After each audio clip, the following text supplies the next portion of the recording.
Hey, what's up you guys? So today's video is going to be about 10 mistakes when buying the residential property. I made several videos about what to pay attention for and what to look for, but this is going to be in very detail, and I think if you will watch this video, it will really help you to know what is a good deal and what is not a good deal. Now, first mistake I see, and I cannot tell you how many times I saw the same people doing same mistakes, and I'm telling them, don't be emotional.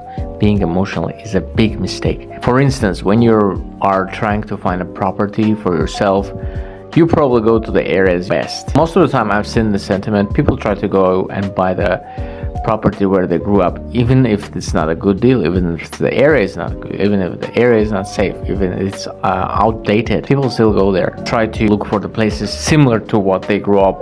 Although it's not in their best interest, they might not even qualify for this kind of deals, but they still do that. Mistake number 2 is not doing research. Now, what I mean by this is that people don't go and check the comps. Actually, your realtor should be doing that, but I know that most realtors don't do that. You have to go and check last 6 months which properties were sold there, for which price, and how similar were those. Like, if you would take a property that was sold like 6 months ago but was 10 times bigger, obviously it's not your account. You have to have the right comparables to understand if you are paying the right money for the right property.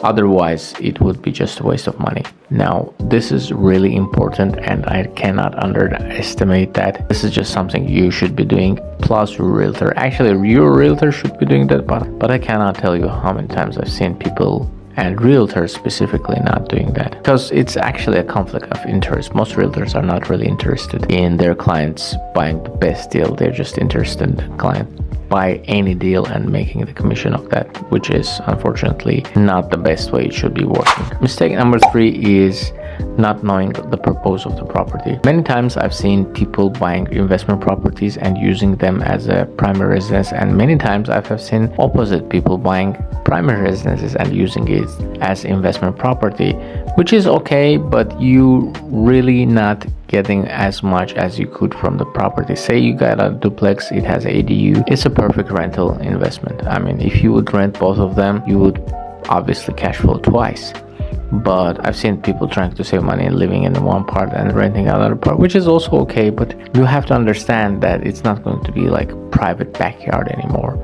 It's going to be shared backyard, or of course you can separate the duplex, but most of the time it's not going to be that full single family house.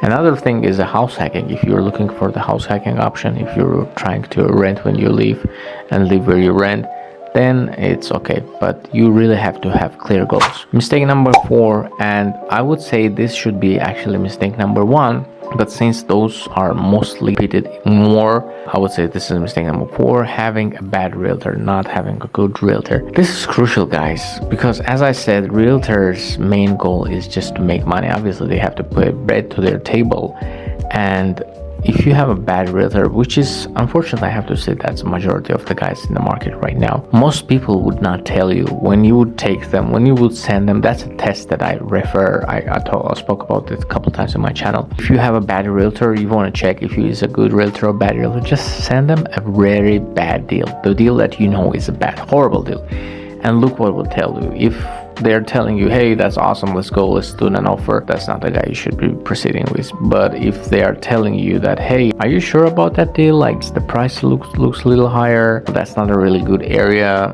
pretty much there will be exposing the flaws of the property, then that's a guy I would be working with. Fortunately, those guys are really rare to find. Oh, by the way, and if you don't know, I'm a realtor too, so if you guys are looking for something in California, I would love to help you. No charge, just leave a comment and someone from my team will reach out to you. Now, mistake number 4 is buying where you don't know the area. Now, you might be relocated, you might be placed in some different area where you would pretty much not know what is where, and then there are lots of ways to do research. I mean, The most common one is when people just go and check out the schools, how good the schools are, which is okay. But there are also factors like safety score, walking score, the air quality index. I would definitely go through all those data. Data is new gold in 2024, and that's definitely a thing that you have to pay attention before buying any kind of real estate. Mistake number 5 is, and I've seen it a lot, not talking to neighbors. I personally had an experience where I got a perfect house in a perfect neighborhood, but my neighbor was a racist, openly racist. Unfortunately, he had, I believe, a tough life, seen the racism coming from uneducated people. The guy was racist. I didn't talk to them, and that was my mistake. So if you're buying a property, especially where you will be living, I would definitely research all the neighbors, check who they are, what they do, which I started to do after that deal.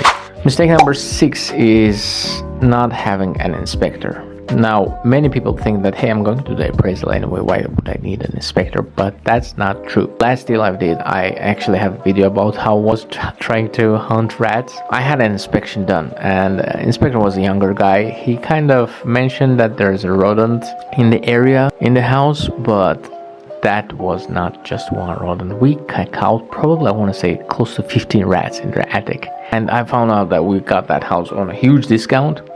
I mean, it was worth that, but the house was infected with rats, guys. Like, till the moment I got rid of them, I would not believe that I would be able to do that. So that's really important, to be open with your inspector, to tell him, to let you, whatever they would find, they would have to know, would have to tell you.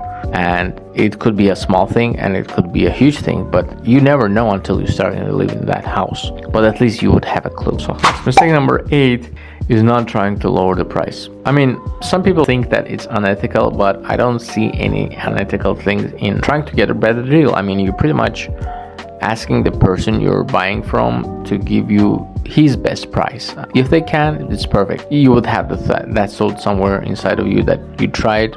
It didn't work, but at least you tried.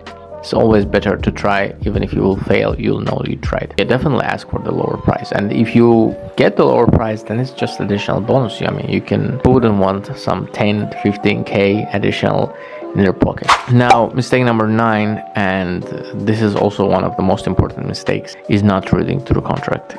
I personally been in arbitration. Most of the contracts, they have the clause where it says that you cannot sue anybody in the deal. Instead, you go to arbitration. If you guys don't know, arbitration is when they when you actually hire yourself X charge or some kind of figure similar to that, and that guy listens to both of you and make a decision. You pretty much have to mediate and come to the conclusion. And I actually was a victim of that I didn't read through the contracts, what the contract was. I had a property where I had a hard time with a tenant, and the reason why I was selling was because I had a horrible tenant there.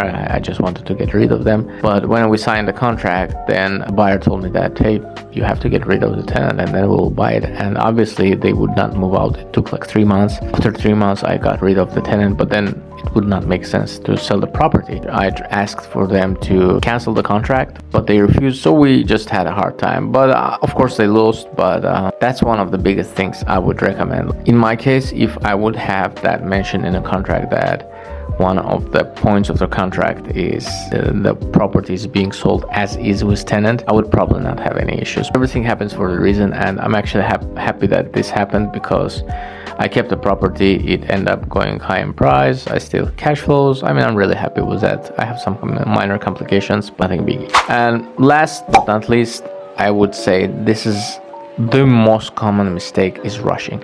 I cannot tell you how many times I've seen people rushing through the contracts, trying to do everything fast, not paying attention to the details, which is a huge mistake. I would definitely take my time. You normally get 30 days into the escrow, and trust me, there's a reason there's a 30 days into the escrow. You have to take your time, do your due diligence, do your inspections, do everything, study as much as you can, and only then finalize the agreement. I hope this video would be helpful for you guys. Again, if you're looking for the realtor in the California, I and my team would love to serve you guys. Just give us a call. It's free, no cost at all for speaking, and we don't charge anything up front until we help you with your deal. Thank you very much, and hope to see you on the next video. Oh, and I know you're not subscribed. Make sure to subscribe to that channel.